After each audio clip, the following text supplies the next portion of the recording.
வணக்கம் நேர்களே, நான் உங்கள் ஆஸ்ட்ரோ பூர்ணா. இன்னைக்கு நாம பார்க்கக்கூடிய சிறப்பு தலைப்பு செவ்வாய் பயிற்சி. நீச்சமாக இருக்கக்கூடிய செவ்வாய் பகவான் கடக ராசியிலிருந்து சிம்ம ராசிக்கு ஜூன் மாதம் 7ஆம் தேதி பயிற்சி ஆகிறார்.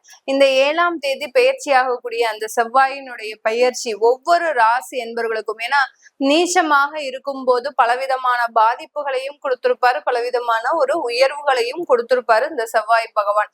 இப்போ அந்த நீச்சத்துல இருந்து வெளியில வந்து செவ்வாயினுடைய பயிற்சி ஒவ்வொரு ராசி என்பர்களுக்கும் என்ன மாதிரியான ஒரு பலன்களை கொடுக்க போகுதுன்றதுதான் இந்த பதிவுல பார்க்க போறோம். இந்த சேனல்ல முதன்முறையா பாக்குறீங்கன்னா சப்ஸ்கிரைப் பண்ணிக்கோங்க. பெல் பட்டன்ல ஆல் ஆப்ஷன் சூஸ் பண்ணீங்கன்னா உங்களுக்கு என்னுடைய அடுத்தடுத்த பதிவுகள் நோட்டிபிகேஷனா வந்துட்டு இருக்கும். கடக ராசி என்பர்களுக்கு செவ்வாயாகப்பட்டவர் நீச்ச நிலையில இருந்து உங்களுடைய ராசிக்கு 2ஆம் இடமான அந்த தன குடும்ப வாக்குஸ்தானத்திற்கு பயிற்சி ஆகிறார். ஒரு 5 மாதங்களுக்கு மேலாக பாத்தீங்கன்னா என்ன முயற்சிகள் செய்தாலும் உங்களுக்கு நடக்கவே நடக்காது. கடகராசி அன்பர்கள் அஷ்டம சனியின கூட இந்த மாதிரியான பிரச்சனைகளை அனுபவிச்சிருக்க மாட்டாங்க. கிட்டத்தட்ட ஒரு 5 மாதங்களாக தேவையில்லாத பிரச்சனைகள் வீணா போய் நீங்க போய் வம்பள மாட்டிக்கக்கூடிய ஒரு டைம், நீங்க இருக்கிற இடத்துல பிரச்சனைகள் உங்களை தேடி வரக்கூடிய ஒரு டைம், இந்த மாதிரி எல்லாம் அந்த நீச்ச செவ்வாய் அதிகப்படியான ஒரு ப்ராப்ளத்தை கொடுத்திருக்கும்.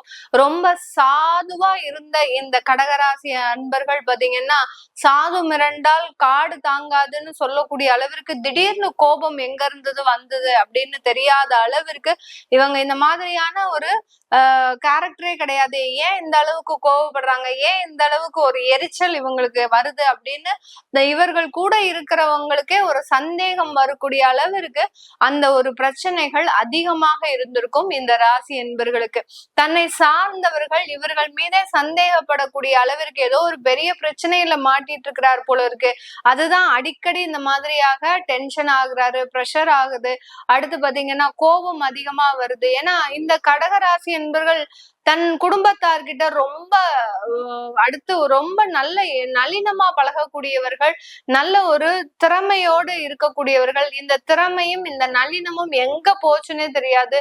ரொம்ப சாத்வீகமா இருக்கக்கூடியவர்கள். அப்படியே இவர்களுக்கு ஒரு 5 மாதங்களாக ரொம்ப ஆக்ரோஷமா கோபம் வருது, தேவையில்லாத ஒரு இடத்துல போய் சண்டைக்கு போய் நிக்கிறது. இந்த அந்த செவ்வாய் நீச்சமாக இருக்கும் போது பாத்தீங்கன்னா இவர்கள் தன்னுடைய உடன் பிறந்தவர்கள் கிட்ட அடிக்கடி போய் சண்டை போடுறது, இது எல்லாமே அதிகப்படியாக நடந்திருக்கும் இந்த ராசி என்பர்கள். அடுத்து உடன் பிறந்தவர்களோடு தேவையில்லாத கோபப்படுறது, நீங்க போய் சண்டை போடுறீங்க அது ஒரு பக்கம் இருந்தாலும் அவர்களை நினைச்சு நினைச்சு அடிக்கடி மூடு அப்செட் ஆகக்கூடிய ஒரு டைம், இந்த மாதிரி எல்லாம் இருக்கக்கூடிய ஒரு நேரமாக தான் இருந்திருக்கும். இப்போ இந்த 2ஆம் இடத்திற்கு பயிற்சி ஆகக்கூடிய அந்த செவ்வாய் பாத்தீங்கன்னா உங்களுக்கு குடும்பத்துல நல்ல ஒரு மேன்மைகளை கொடுக்கக்கூடிய ஒரு டைமாக தான் இருக்க போகுது. அந்த குடும்ப வளர்ச்சின்றது இந்த காலகட்டம் மிக அபரிமிதமாக நடக்கக்கூடிய ஒரு நேரம்.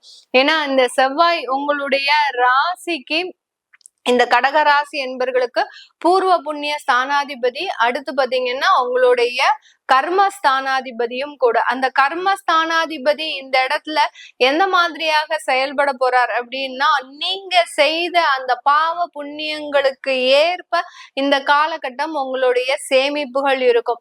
நிறைய பேர் வந்து பாத்தீங்கன்னா இந்த ராசி என்பர்கள் முருகனை வழிபட்டு, அதாவது நிறைய நேர்த்திக்கடன், நிறைய காவடி செலுத்துறது, அடுத்து பால் அபிஷேகம், இதெல்லாம் அடிக்கடி செஞ்சுக்கிட்டே இருப்பாங்க இந்த ராசி என்பர்கள்.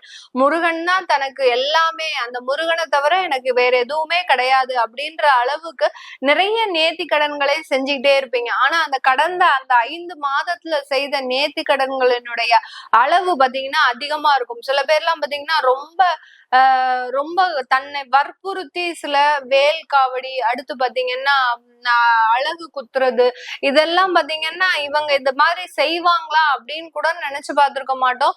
அந்த அளவிற்கு தன்னுடைய உடம்பை வருத்தி சில நேர்த்திக்கடன்கள்லாம் செஞ்சிருப்பாங்க. இவர்களுடைய வேண்டுதலும் பாத்தீங்கன்னா பலமா இருந்திருக்கும். அந்த அளவிற்கு வேண்டுதல்கள், பிரார்த்தனைகள்னு சொல்லிட்டு அடிக்கடி கோயிலுக்கு போறது, முருகனை வீட்டுக்கு அழைச்சிட்டு வராம நான் வீட்டுக்கே வரமாட்டேன் அப்படின்ற மாதிரியாக அந்த ஒரு பயபக்தின்றது அதிகப்படியாக இருந்திருக்கும் கடந்த 5 மாதங்களாக. சில பேருக்கு இவ்வளவும் செஞ்சு எனக்கு எதுவுமே அந்த முருகன் தரல, எனக்கு நிறைய ஒரு பிரச்சனைகளை நான் மாட்டிட்டு இருக்கிறேன் அப்படின்ற மாதிரிலாம் இருக்கும். நீங்க செய்த அந்த வேண்டுதல்கள், நீங்கள் செய்த அந்த பிரார்த்தனைகள் இந்த 60 நாட்கள்ல மிக துரிதமாக செயல்படக்கூடிய ஒரு நேரம். உங்களுக்கு அந்த கடவுளினுடைய ஆசிர்வாதம் நிறைய இருக்குங்க. இந்த ராசி என்பர்களுக்கு இந்த 60 நாட்கள்ல அந்த தெய்வ சக்தியின் மூலமாக மட்டும்தான் நீங்க எல்லாத்தையுமே அடைய போறீங்க. இந்த காலகட்டம் அதற்குண்டான ஒரு காலகட்டமாக தான் அமைய போகுது.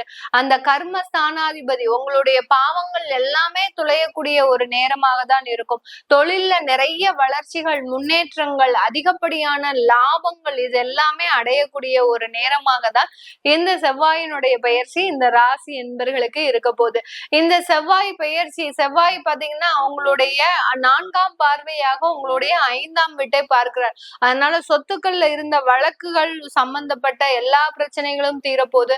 காதல் சம்பந்தப்பட்ட விவகாரங்கள் முடியறதுக்கு வரக்கூடிய முடிவுக்கு வரக்கூடிய ஒரு தருணம். அதாவது அந்த காதல் ஆகப்பட்டது திருமணமாக மாறுவதற்குண்டான ஒரு தருணம்.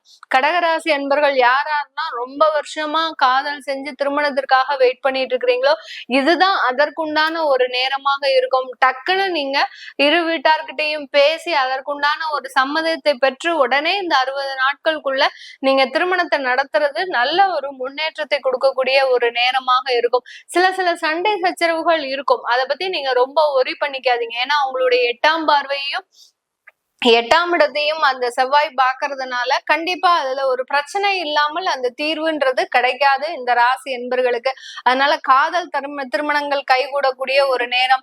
சில பேருக்கு பாத்தீங்கன்னா பெற்றோர்கள் பார்த்து வைத்த திருமணமே அடுத்து நல்ல ஒரு மன வளர்ச்சியை, அதாவது அங்க ஒரு பாசமும் நேசமும் உருவாகி அவர்கள் இல்லைன்னா நமக்கு அடுத்து வேற எதுவுமே இல்லை அப்படின்ற மாதிரியாக அந்த திருமண வாழ்க்கை கைகூடக்கூடிய ஒரு நேரமாக தான் இந்த ராசி என்பர்களுக்கு இருக்க போது. உங்களுடைய பாக்கியஸ்தானத்தையும் இந்த செவ்வாய் பகவான் பார்க்கறதுனால அப்பாவளி சொத்துக்கள் முழுவதுமாக கிடைக்கிறதுக்கு, பூர்வீக சொத்துக்கள் முழுவதுமாக கிடைக்கிறதுக்கு உண்டான ஒரு நேரமாக இருக்கும். இதனால் வரைக்கும் இருந்த அந்த அந்த வழக்குகள் எல்லாமே, பூர்வீக சொத்துக்கள்ல இருந்த வழக்குகள் எல்லாமே ஈஸியா நிவர்த்தி ஆயிருக்கும். அங்க ஏதாவது உங்களுக்கு விடுதலை பத்திரம் கொடுக்கக்கூடியவர்கள் யாராவது இருக்கிறாங்க அப்படின்ற பட்சத்துல அவங்க கிட்ட போய் நீங்க இந்த டயத்துல பேசுனீங்க அப்படின்னா அவங்களுக்கு ஒரு சம் அமௌண்ட் செட்டில் பண்ணிட்டு நீங்க எளிதாக அதை வாங்கிக்கக்கூடிய ஒரு நேரமாக இருக்கும்.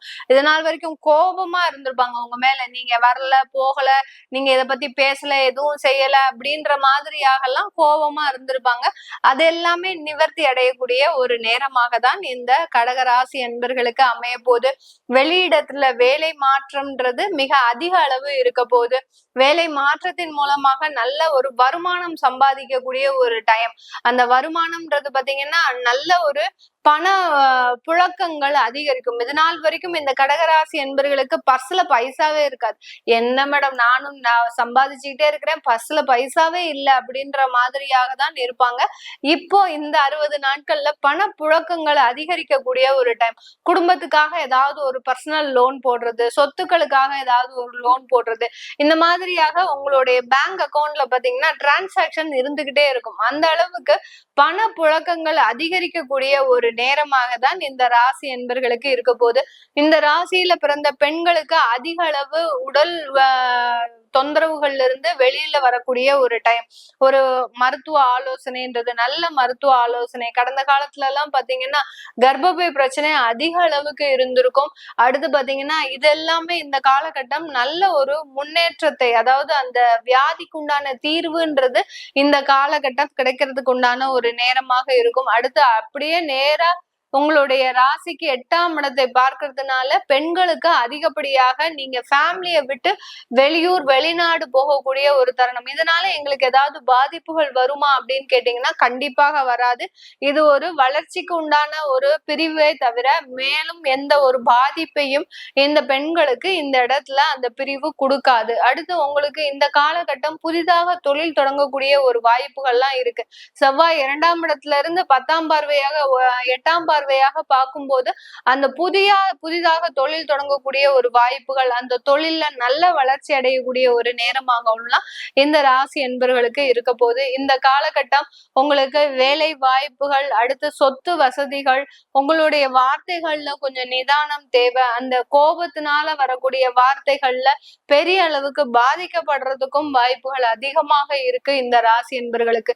இதெல்லாமே நம்ம கோச்சார நிலவரப்படி பலன்களை சொல்லிட்டு வந்துட்டு இருக்கிறோம். உங்களுடைய ஜனனகால தசாபுத்தி பலன்களை பார்க்கணும் விருப்பப்படுறவங்க, அடுத்து பாத்தீங்கன்னா உங்களுடைய குழந்தைகளுக்கு நியூமராலஜி படி பெயர் வைக்கணும், அடுத்து ஜாதகம் எழுதணும் அப்படின்னு விருப்பப்படுறவங்களும் கீழே இருக்கிற நம்பருக்கு வாட்ஸ்அப்ல அப்பாயின்மெண்ட் வாங்கிக்கிட்டு நீங்க என்கிட்ட கன்சல்ட் பண்ணிக்கலாம். உங்களிடமிருந்து விடைபெறுவது உங்கள் ஆஸ்ட்ரோ பூர்ணா. நன்றி, வணக்கம்.